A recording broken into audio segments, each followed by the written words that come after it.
Welcome back to the PFF NFL show. We're recording here Sunday night after that Saints-Vikings instant classic. Someone please check on Marcus Williams to see if he's alive still. I feel bad. That was rough. Bad play. Sam? No, I felt pretty good about that. We all know you felt pretty good about that. That was in the pantheon of end-of-game really cock-ups, like really you can assign it to one guy.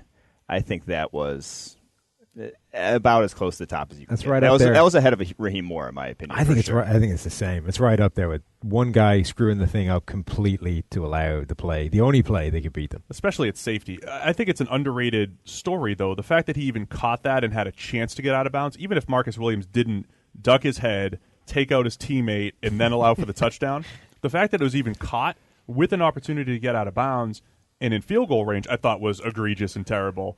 And then it got worse. They were playing those zones just so shallow. Like they had two guys, so they were playing two guys on each sideline, just basically defending anything, making sure that they weren't going to get an out route. But they were stopping. They had a guy like 5 to 10 yards down the field, which really wasn't going to do anything. A 5 to 10 yard pass there, you're still at a 68-yard field goal. They should have had those guys like 10 to 15 and then 25 to 30 to prevent that pass. They just had two guys far too shallow. They were playing like almost a classic cover two, where those cornerbacks were too close to the flat, when in that situation it's like, all right, it's cover two in name, but your cornerbacks are playing at 15 or 20 yards. At the beginning of that drive, though, the Vikings had enough time to hit a seam route, run up and maybe spike it. By this point in the drive, it was, 10 seconds left or whatever it was, there was no time for that. So they literally could have given up a pass anywhere in the middle of the field and the game's over, and they still allowed one along the sideline. Yeah, basically anything shy of the pass they gave up would have been fine. But the one they gave up, and even then, if he just made the hit, there was a pretty good chance of dislodging that ball. You just walk up and just hold on to him for a little bit. Or just keep him in bounds. Yeah. Anything shy of what he did, and they probably win the game. Really, and they were ruining a fairly good game by the comeback by Drew Brees and the Saints. Pretty classic Brees getting let down by his defense once again. That was, the back and forth at the end was all-time classic sort of game.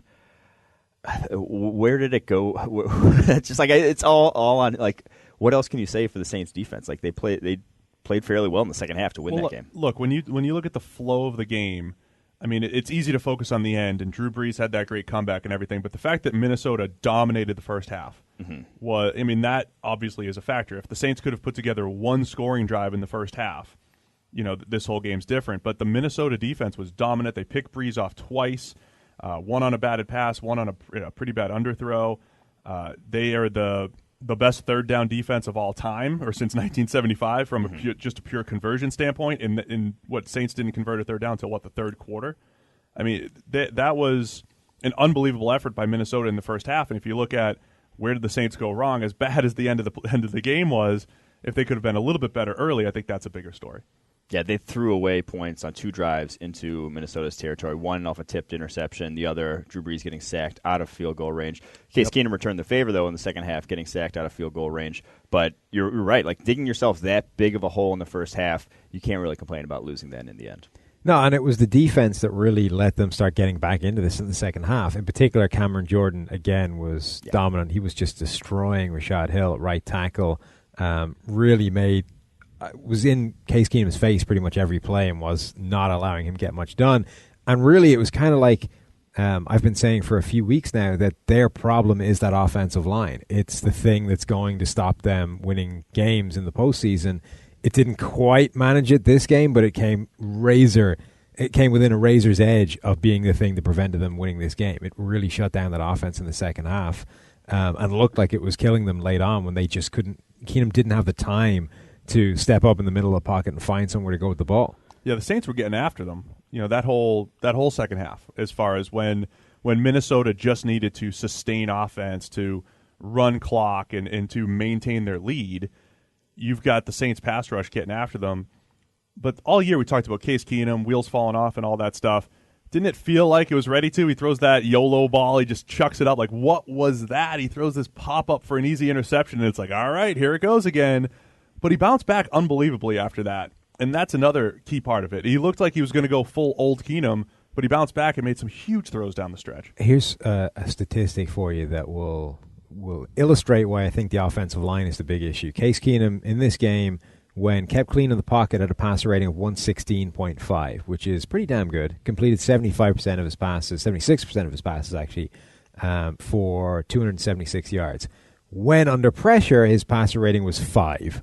Completed 27% of his passes, and almost a third of the yards per attempt. So basically, if you keep him clean, you're in business. If you allow Cameron Jordan to get in his face every single play, you're in real trouble.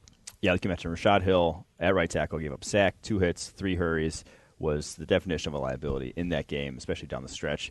But Keenum, yeah, everyone talks about, obviously we talked about the Marcus Williams missed tackle.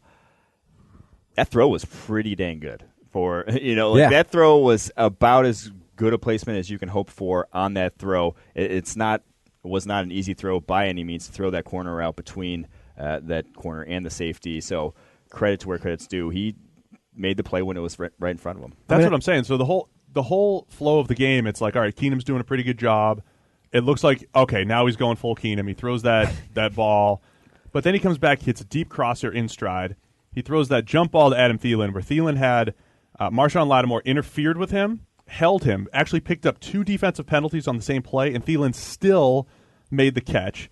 And then this big play at the end. All I'm saying is the Vikings' offensive playmakers made huge plays down the stretch instead of blowing the game like maybe a lot of Vikings fans were expecting to happen. Yeah, I think it's what we've been saying with Keenum over these past few weeks is that he's not going to be a great quarterback, and he may make some big mistakes, but he's not going to collapse. You're not going to see this Keenum just completely implode and become, a total disaster quarterback. Even when he makes a major mistake, he's going to come back. He's going to be okay over the course of the game. And then the real key is, can you function around him? Can you protect him enough for that to happen? Because those receivers are fantastic. If he can just get enough time back there in the pocket to get the ball out, you're in business. That Adam Thielen, Marshawn Lattimore encounter was fantastic. That was one of my favorite matchups coming into this game. The Vikings didn't move Thielen into the slot that much to get him away from Lattimore. They faced each other 6 targets worth of passes, and Thielen caught 4 of them for 53 yards. Lattimore broke one of them up late in the game, but that was a fun matchup in this. It was. I mean, we talked a lot about the Vikings O-line, as we said earlier, and we'll have plenty of time to preview the Eagles matchup, but I mean that could be trouble again next week. But they seem to, the story of the Vikings game in the first half was, the key third down, the key play. They just kept moving the chains and sustaining drives, and then the Saints got the better of them in the middle of the game. So it was just this really good back and forth game between two teams that I think they're just good on both sides of the ball. We said it would be the best game of the weekend, and it was. Yeah, just to look ahead a little bit, that Eagles-Vikings game is going to have some great matchups because you mentioned Eagles' D-line is a huge mismatch for the Vikings' O-line. But at the same time, Vikings playmakers are a huge mismatch for those Eagles cornerbacks. Yeah. So it's hard to weigh which way that one's going to turn, but man, the Vikings playing with house money, almost team of destiny at this point with them having the Super Bowl at home. It's like team of destiny, meant to be. Huh? Also, Nick Foles against that defense. I'm trying to reverse jinx them with Sam, right? I'm trying to pump them up as hard as possible. Nick Foles against that defense is a pretty scary prospect as well. The old Nick Foles, Case Keenum, Blake Bortles championship weekend. Oh, and Brady. Brady Crazy. Just gets the easiest. Okay, we'll go on. Let's talk about the other matchups of the weekend. First game of the weekend was another close one. Falcons traveled to the Eagles, ended up falling. How did the Falcons only score 10 points in this one and held scoreless in the whole second half? What happened? Do they feel like it's just a handful of plays in these games? They've had a few games this year where they just didn't score as much as they should have. Doesn't it feel like it's just a couple red zone plays, a fumble here and there? Like, that's been the story of their season. So they made us look bad because on a pure play-for-play basis all year, the Falcons are pretty good.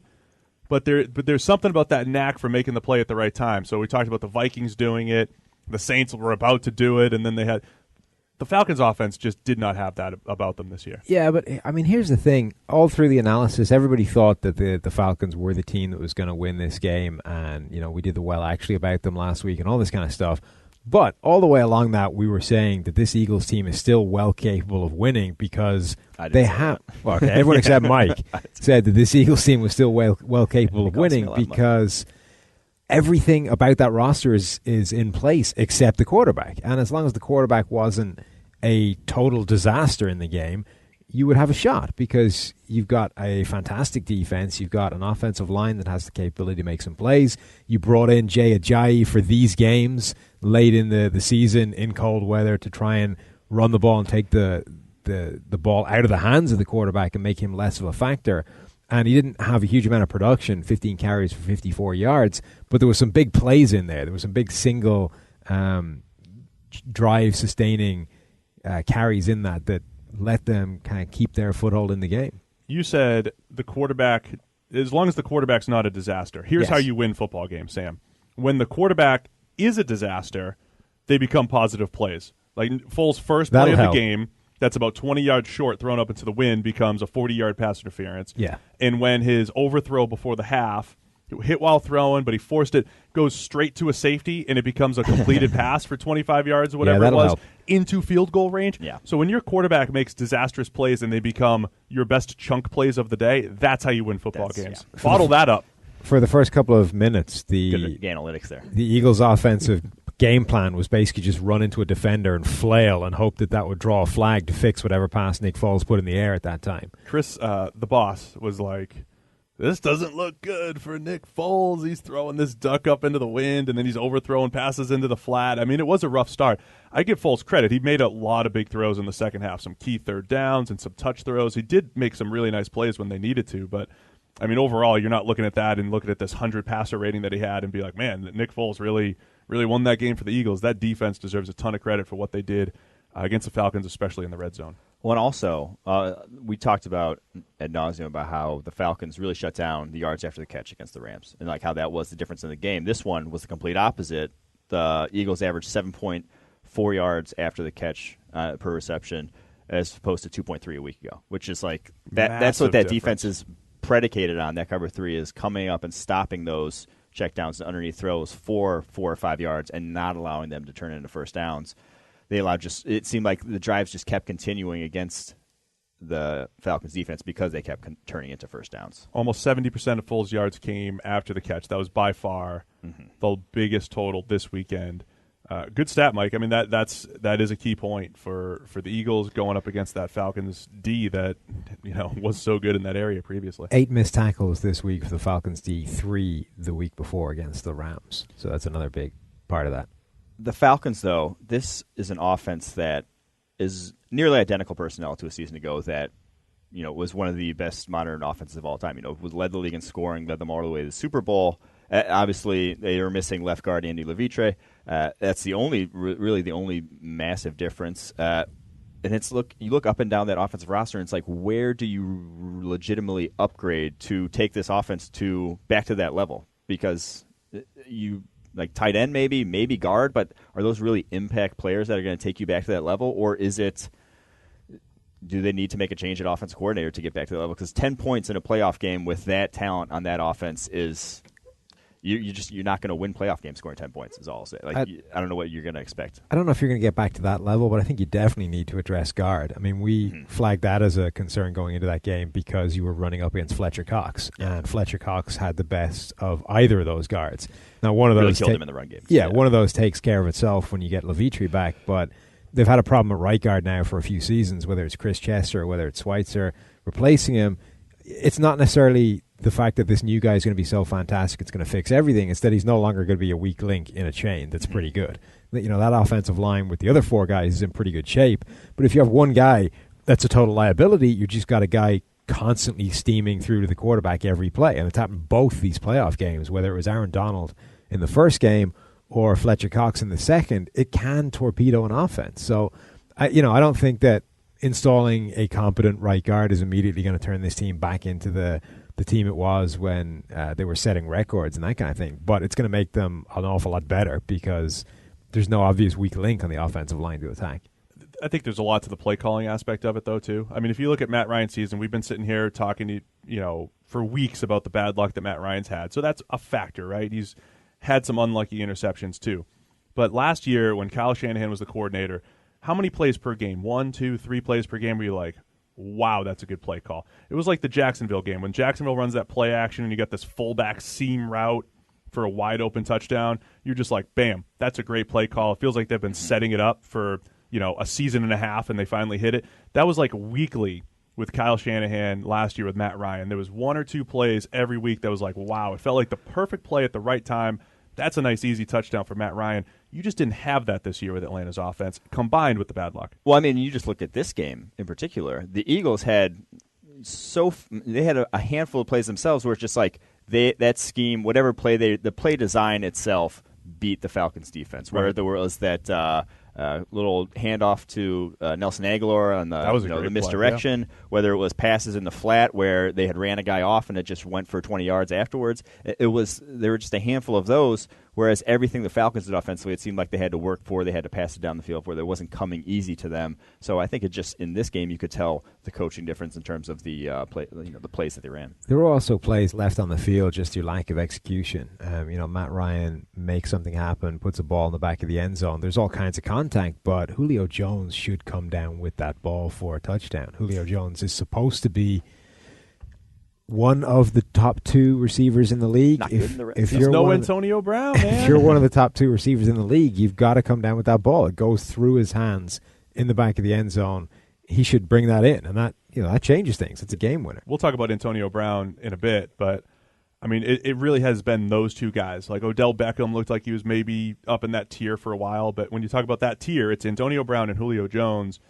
Antonio Brown makes those tight contested catches so much more consistently than Julio. Julio had that nice Super Bowl one. That was going to be his legendary catch if they didn't end up blowing it, in the end, but not enough of those in the red zone for Julio.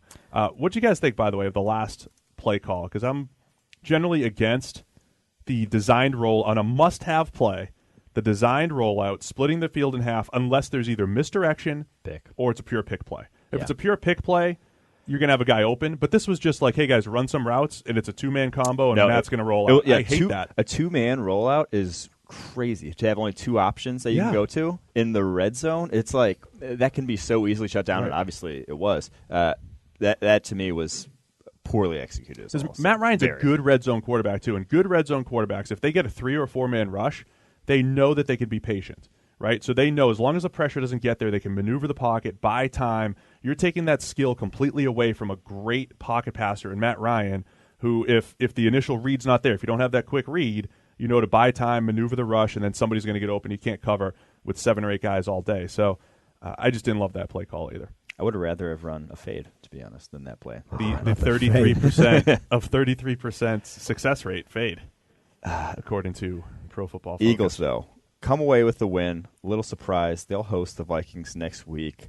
We'll be previewing that a little later this week. A lot of fun matchups in that one. All right, let's keep it moving to the Titans, who traveled to the Pats, and they were who we thought they were. Although, to be fair, a lot of the things we highlighted on the preview podcast about how the Titans could possibly win were kind of happening in the first quarter. They were kind of stifling them with the man coverage. They were getting some runs out of Marcus Mariota. Things looked like they might hang around, but then the thing about trying to cover Rob Gronkowski just didn't work out. There was some cheap, but there was also some cheap penalties in there too. It's like ultimately you assume that the Patriots are going to pull away, but they were definitely aided by that 90-plus yard drive, aided by a couple phantom penalties. So things were going against the Titans. The neutral zone one was debatable, I'll say. Like that one, if you're talking about bad calls, like I think the Patriots guy jumped first. It's debatable whether, the the Titans player jumped first. It's debatable whether he was in the neutral zone. What were the other handful of ones that people? So there was the Eric Decker push off. That one was 100% a bad call because one was within 5 yards, the initial contact, which that was terrible, is fine. And and then the second contact was basically just Butler falling flat in his That's face. one of those flags where you've just beaten the guy so badly that somebody assumes it must have been illegal. Yeah, I think that to me was probably the worst one because that then killed a drive, and that was a third down play. But even the face mask one on the Derrick Henry fourth down, that was. There was a blatant missed hold on Trey Flowers in the hole. Take your pick, hold or face mask. The freeze frame where people are like, look at this blatant face mask as Trey Flowers is getting bear hugged by the offensive lineman. So, Yeah, I mean, look, and the fandom 1 second. That is definitely not home cooked because clearly somebody radioed up to Tony to say, the NFL would appreciate, Tony, if you would stop suggesting that the game is rigged by questioning where the final second was coming from. Yeah, there was a lot of tweets from those in the know about the timekeeper situation, that they're all flown in from different cities, and even the hometown guys don't have a biased bone in their body. All those go the other way, though, and is it making up a 21-point difference in that game? No, probably not. No, I don't want to focus too much on the officiating. Clearly, the Patriots pulled away. Titans did their best to, they needed a perfect game, right? They needed a perfect game plan, the man coverage to work. They needed their run game to work. New England's run defense, which has not been good for much of the year, they now have the pieces in place. You talk about James Harrison, what he's able to do now that they just threw him into the starting lineup and setting the edge. He forced a holding call. Did you see the play where he just destroyed the tight end, reached around him and just grabbed Derrick Henry, who's 260 pounds, and just pulled him down? Well, he may be 260 pounds, but he isn't a blocking sled full of all of the weights in the gym. James Harrison is used to handling much larger weights than Derrick Henry. I mean, James Harrison played 9 snaps against the run, and I'm pulling out 2 or 3 dominant plays where he just sets the edge. I mean, those are the types of things clearly they're going to need to do against Jacksonville, who's going to want to run the ball next week. And we're looking at James Harrison as one of the keys to the Patriots defense. We said at the time, getting rid of him was nuts. Not just because he is Pittsburgh's best outside linebacker still for like the 12th year running, but because he's probably New England's best outside linebacker as well, and they just picked him up. Not only is he just outright their best edge defender, but he had clearly the number of Eric Fisher. So if they happened to run up against the Chiefs, that was a huge boost. And he wants to beat the Pittsburgh Steelers. Now, it turns out neither of those are going to matter because they're facing Jacksonville. But, I mean, that was just a crazy move for Pittsburgh, a no-brainer for New England, and it makes them dramatically better running into the final couple of games. Yeah, the Titans really, I just didn't like their game plan in terms of how they attacked the Patriots. They tried to punch them right up the gut. They did rely on a lot of inside zone, a lot of power, a lot of stuff just right up the middle of that defense. And they got 3 fat guys up front. James Harris, that's a defense that you want to get moving laterally. You don't want to just run right at them because they just clog up all the running lanes. They just two-gap all your guards, tackles, and center, and there's nowhere to run. And that was the case for Derrick Henry. He's not, in my opinion, he's not a great between the tackles runner. He's much better when he can get ahead of steam. I just disagree with their game plan of how they attacked him, and obviously the results speak for themselves. And again, like the Pittsburgh game plan, when you play a lot of man coverage, you need to have some solution for covering Rob Gronkowski. And the Titans tried a bunch of different things, and just none of them were good enough. They had linebackers on him a couple of times. That's never going to work. There's no linebacker in the game who can cover Rob Gronkowski. They had a cornerback on him once. Logan Ryan, too small, not going to happen. 1 catch, 13 yards. The guy that got tasked with it the most is Kevin Byard, who is a very good coverage, free safety, middle of the field kind of guy. Cannot go one-on-one with Rob Gronkowski. Nobody really can. Can't do it. Byard's not great man-to-man. He's stuck with him. He did. He could was cover contested him. every single catch, but it's like he's just too big. You can cover him. He can be right on top of him at the point he's making the catch, but I can't stop him making the catch. You know who might be able to cover Rob Gronkowski? Miles Jack? No. Not a bad one, though. Jalen and I think Ramsey? that's probably who they will go with. Jalen Ramsey is the guy that I think they should put on Rob Gronkowski. That would be fascinating because I think they also have the depth.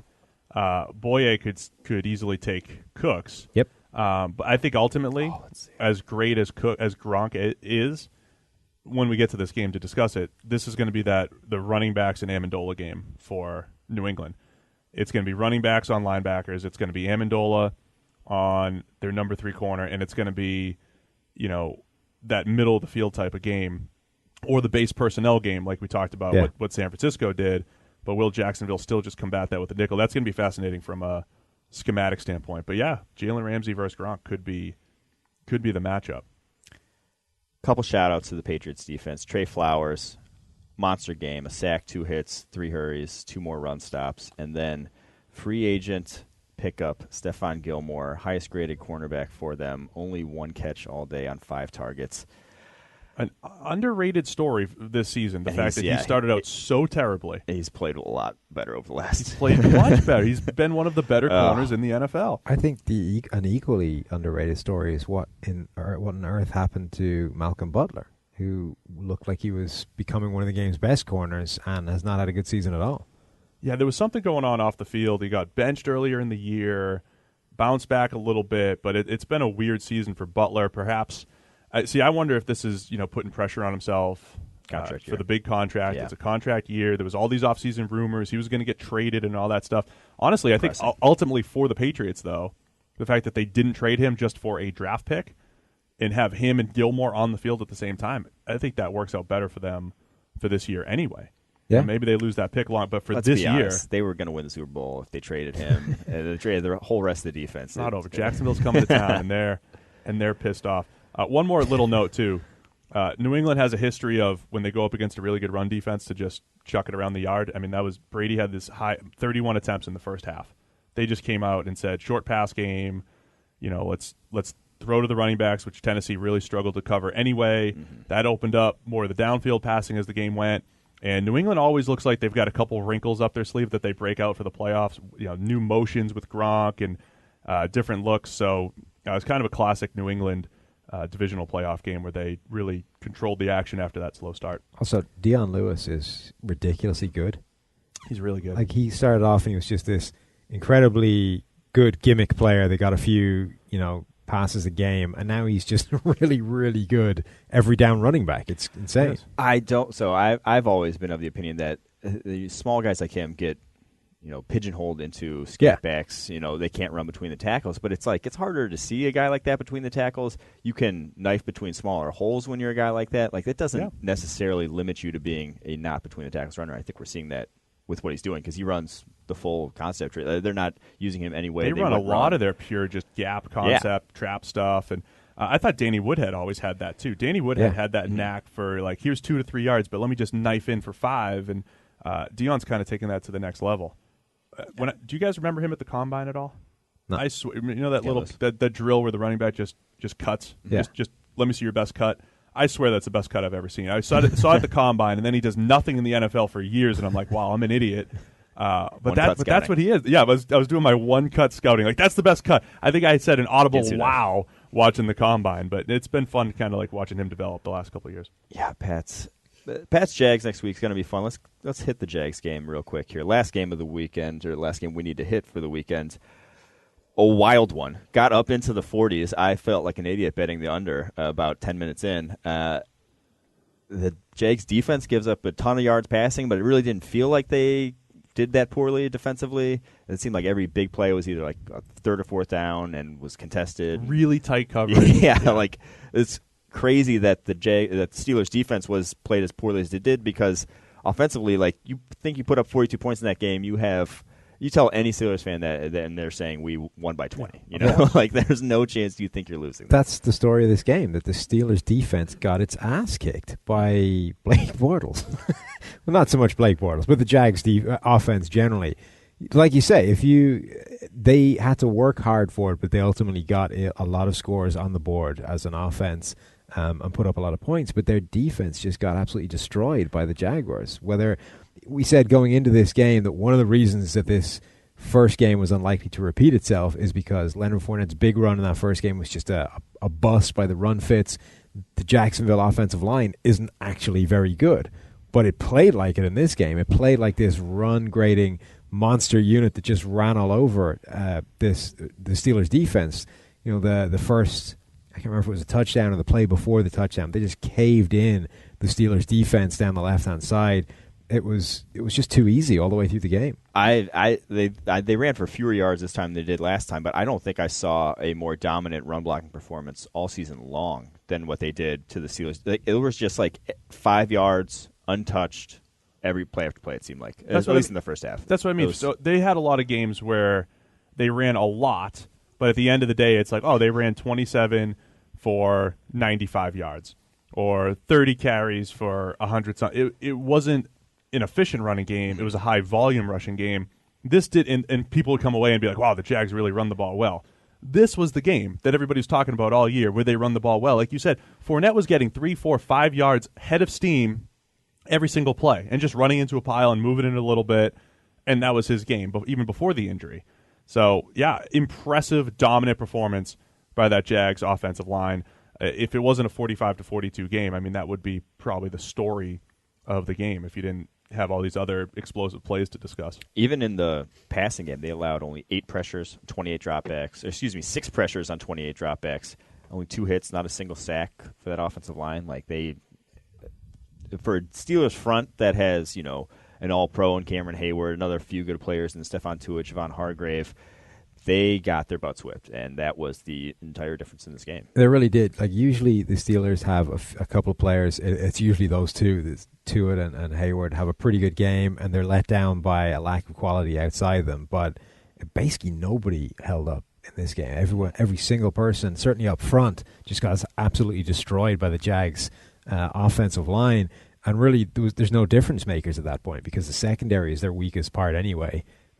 Joe Hayden had a pretty good game, but that was it. It was too little too late. You can't have one guy playing a half-decent game on the back end. That's how you give up 45 points. This has to be a deflating game for the Steelers, who have not had a good defense for about 5 years now. So you're talking about a team that was built on defense for years, and then you start to lose your Lamar Woodleys of the world. You start to lose your Lawrence Timmons of the world. They haven't been awful, but like you're saying, like a good like I'm talking Super about this Bowl, team. Yeah, this team was like built around defense. Okay. In the last 4 or 5 years, it's been a rebuilt defense. Right? They're starting. Let's add more speed. Let's draft more corners. Let's try to find an edge rusher. And this year, if anything, it looked like they were starting to turn the corner. Right? There was a point in the season where they're shutting down a really good Chiefs offense, and they're playing some really good football. I think for the first time in years defensively. And then it started to fall a little bit toward the end of the season, and then it just gets destroyed here in the playoffs against the Jaguars. That's got to be demoralizing because this offense has always been capable of creating big plays. It's always been, all right, how much can the defense do to keep them in a game and help them win a championship? And this was just a disaster. Obviously, it wasn't an underrated loss. The loss of Ryan Shazier was huge for them in this game because him at linebacker, while he has issues with run fits at times and he can, over-pursue plays, miss tackles, when he does make plays, he's making them at the line of scrimmage, behind the line of scrimmage, and those 0 and negative yard runs are what sort of bring you out of a running offense, that scare you as an offense coordinator from running the ball. It's the fact that the Jaguars were getting 4 or 5 a pop consistently was why they were able to stick with it for 30-plus carries on the day and just roll offensively. Yeah, I mean, the problem with this defense is when you take Shazier out of it, there just isn't that many good players out there. There's too many bad players on the field. That usually doesn't help. In simplest terms, why this defense wasn't any good. You've got a bunch of guys there that aren't capable of playing defense at any kind of high level, and the only ones they do have that were capable of that didn't get it done today. So I guess in that regard, it's not hugely surprising that they gave up a ton of points. It's just the magnitude of it and how easy it was for Jacksonville that was kind of surprising. Are the Jags not what I said they were a few weeks ago? This is their 2009 and 10 New York Jets. This excellent defense, where when we're analyzing the game, it's like LOL, Blake Bortles, haha, he's terrible, couldn't throw a pass last week. But that was Mark Sanchez. Mark Sanchez never graded well, including those 2 years that they went to the AFC Championship. But in a one-game sample, he was like, if you have Blaine Gabbert for a one-game sample, there's like 0 chance he puts a game together, right? If you have Blake Bortles in a one-game sample, like he could put together a pretty good game. That's the difference. This game was fine. That was and he was fine, right? That's what I mean. And I think the difference that we said the last time you brought this up, which I think is still relevant, is that this defense is less smoke and mirrors than those defenses, because those were Rex Ryan defenses which rely on scheme, they rely on creativity, and I'm going to dial up some weird stuff that you've never seen before, and that's how we're getting our pressure.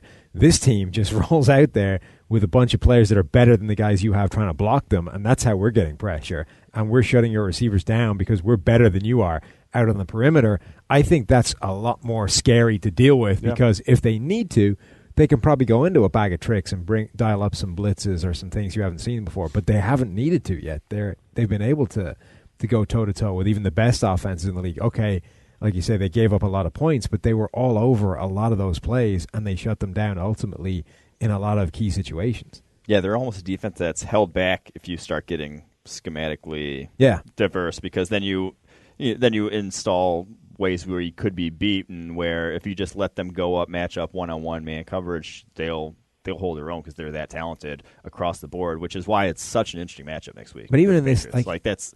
That game is going to be so much fun to watch, because they can, like you said, if Jalen Ramsey on Gronkowski, they can go toe-to-toe with every weapon that the Patriots have. Maybe not the running backs, but I think as they match up as well as any defense in the NFL. And if you just look at some of the plays they gave up in this game, like A.J. Boye got beaten down the sideline where he was all over Antonio Brown, had one of his arms. Antonio Brown just basically catches one-handed whilst pushing him off with the other one. You couldn't be in better position to make that play. The pass undid him as well, and it was perfect location. Later on, Le'Veon Bell against Telvin Smith. Telvin Smith has his arm between. He had Le'Veon 0.5 Bell's yards of separation. Yeah, half a yard of which separation. apparently is nothing. But has his arm in there, basically forces the ball to come out. Le'Veon Bell grabs it again, corrals it as they're going to ground. I mean, you can't be in better position than those two plays, and those are two of the biggest plays in the game for Pittsburgh. However many times you run that again, 10 times, the defense is probably coming up with more of those than the offense with that kind of coverage. So this is my whole point here. I tweeted this out during the game. I said if you're going for that quote-unquote blueprint for how to beat the Jags defense, you don't look through the schedule and say, well, the Steelers put up 42. Let's see what they did. Because, again, all 4 touchdowns, all 3 out of the 4 touchdowns were tightly contested catches. Yeah. Both Antonio Brown plays, where he separates lady from A.J. Boye, the Le'Veon Bell play that you said, more of a freak play and throw from Roethlisberger, the Martavis Bryant end of the half, gets behind the defense. And then the last touchdown's 1 second left. It's a garbage time touchdown. But the point in all of this is every single pass is just contested and tight, and it's challenged. And if you compare what the Steelers were able to do with Antonio Brown at the catch point and all that stuff, like, do the Patriots have guys that can do that? Yeah, you've got Gronk.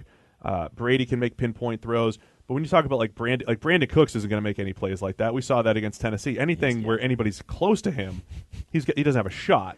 So, I mean, that's where it's going to be a challenge, I think, for New England, and it's going to be a much bigger scheme-based matchup. Yeah, your takeaway from this game would be to give Gronk 25 targets.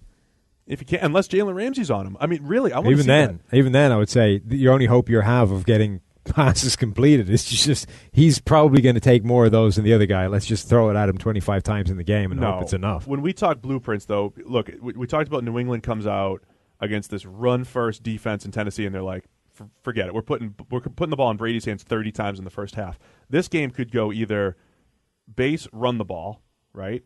Run the ball more, or what you talked about all the time with the San Francisco game, where Garoppolo did a pretty nice job against this defense, and it was base package, and it was some misdirection and some play action stuff, some creative run game, but it was all with a fullback, and it was this base pack. And New England has that. They run with a fullback more than anyone else, so we'll be talking about it all week. Yeah, Devlin could be an interesting X factor in this game. It was Juszczyk that was the guy that the Jaguars couldn't match up with because he's a fairly rare athlete for a fullback.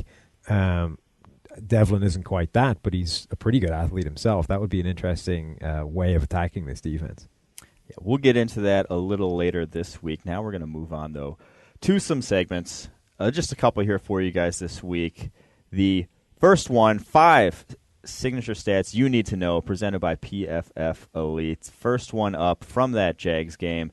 The Jaguars on 31 rushing attempts today averaged 2.4 yards before contact per carry. The league average this season is 1.4. That's doing work up front. Yeah, that's where the offensive line gets the credit. The grades for the offensive linemen showed it. I mean, that was fantastic work up front.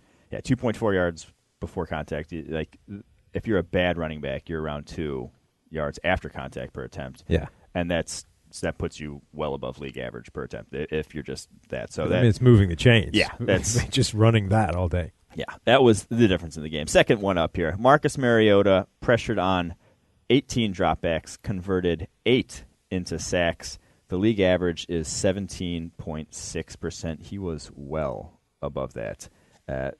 Did a bad job holding on to the ball there. 19 pressure dropbacks, converted 8 sacks. That's 42%. League average 17.6. That was not good for him. He was one of the highest in the nation his last year in college, too. That's always really been an issue for Mariota. When he's pressured, does take more sacks than he needs to. Next one up, Falcons defense. Sam, I think, touched on this one already. They missed 6 tackles on 27 run plays in that game. Big difference in that game. Yeah. Another one from that Eagles game. Nick Foles was accurate or on target for 24 of his 25 passes targeted within 20 yards of the line of scrimmage. Short game. Huh? Yeah, that short game was working for them. Crazy. And last one here, Marcus Williams, heading into today's game, had only 5 missed tackles on 86 attempts. Why you got to do it to The Marcus? 6th best rate of any safety in the NFL this year. 6th best rate. Only 5 all year. This can go one of 2 ways for Marcus Williams. Either he doesn't miss another tackle the rest of his life because he practices all off-season tackling, or he completely gets the yips and he's just done. He's just toast. Yeah, and this is like the kicker missing the huge kick. I mean, this is... Even in this game, that's his one missed tackle. Yeah. One missed tackle. Just one. I mean, he was... Okay, he it was had a big an one. excellent senior year at Utah. He's been one of the better rookie safeties this year. Better rookie safeties that we've seen in the last few years, to be honest. He's part of this historic rookie class for the Saints, and he just Raheem Moore plus with this last play. Honestly, even in this game, the rest of the game was pretty good for Marcus Williams. Just one horrendous game-defining play. Wow. Haunting. It's going to haunt him. I'm sorry to harp on a Marcus, but that's going to suck for a while for you. All right, last segment here. Mike's hot take of the week, and it's a good one, like the rest of them. We'll see about that. This is a good one. I think you guys are going to get on board with this. I don't think you should ever run power in a 4th and 1, 3rd and 1 situation. It is the worst run concept to run in that situation because you put a bullseye on where you're going with football. Like the defense is going to be flying off the line. You know the linebackers are going to be coming up hard. You literally tell the defense where the ball is going to be going when you run that. And explain power for the. So power, you pull it just in. What I'm saying by power is pulling a guard from the backside to the front side, because when you do that, there's literally an alley you're trying to create with that running play that's off, either the tackle or the tight end. So the ball is going to that alley, and basically anywhere else you want to take it on that play is going to be like a no-go because you're blocking. All the leverage of the offensive linemen are blocking for that one alley. Also, you open a hole in the offensive line when everybody is trying to crash down into that one little space, which is risky at best because you give somebody an alley into the backfield pretty quickly. This was the play that the Titans ran on 4th and 1 that got stopped, that Derrick Henry bounced outside. And the thing was, Derrick Henry bounced outside because where he wanted to go was filled. He bounced outside, and obviously, like I mentioned, all the leverages of the offensive linemen were not blocking there, so that wasn't open either. This was the play that the Saints ran on a 3rd and short in the first half, early in the first quarter there, that didn't convert. It doesn't convert because of what I just mentioned.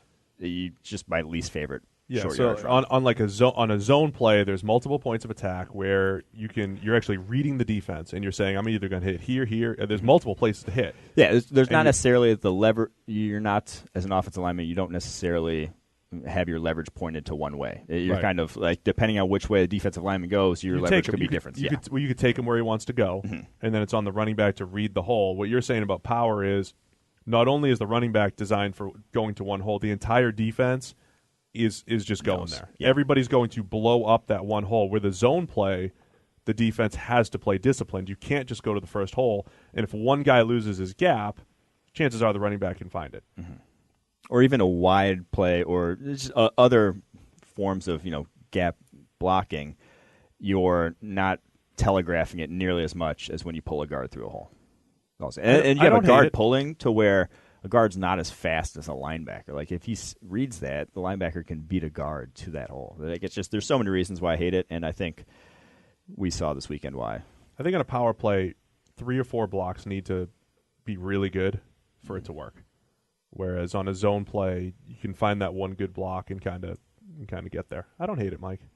No, I think that makes sense. I like it. On that note, I used to hate outside zone, your pure outside zone play in short yardage. Teams like New England, I feel like they just get up there and they're like, we're just going to count numbers. They run from and tight they go splits. left and right. Yeah, and so they have a balanced formation, and they're like, we're going to run zone left or zone right, completely based off what the defense has given us. And as long as you outnumber the defense, you can do it. Having those types of options, I do think, help as well. Yeah. So on that note, with you guys both agreeing with me, Good the hot show. take, Mike. Real hot, Mike. That'll be it for us. We'll be back a little later this week with some draft content on Wednesday and then heck yeah. our preview coming up on Thursday. Hope you guys enjoyed it. Have a good one.